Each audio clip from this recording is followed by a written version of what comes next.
প্রসঙ্গটা এখানেই ধামাচাপা পড়ে যায়। কিন্তু দীপক ভোলে না, ও এটা নিয়ে রীতিমতো ইন্টারনেটে সার্চ করতে শুরু করে।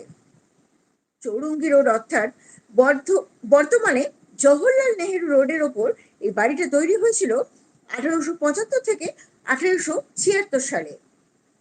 এখানে আছে প্রায় 4000 বছরের পুরনো মমি, স্তন্যপায়ী প্রাণীদের কঙ্কাল, আরো কত কি। গভীর রাতে নাকি অনেকে এখান থেকে পৈশাচিক হাসির শব্দ শুনতে পায়। তারা বেশিরভাগ নাইট গার্ড।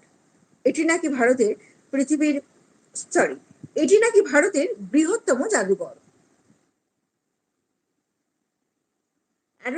1814 সালে ব্রিটিশ ভারতের রাজধানী ছিল এই কলকাতা। এশিয়াটিক সোসাইটি অফ বেঙ্গলের এই জাদুঘর প্রতিষ্ঠাতা ছিলেন curator Danish botanist doctor Nathaniel ওয়ালেজ। বলা হয় এটি নাকি বিশ্বের অন্যতম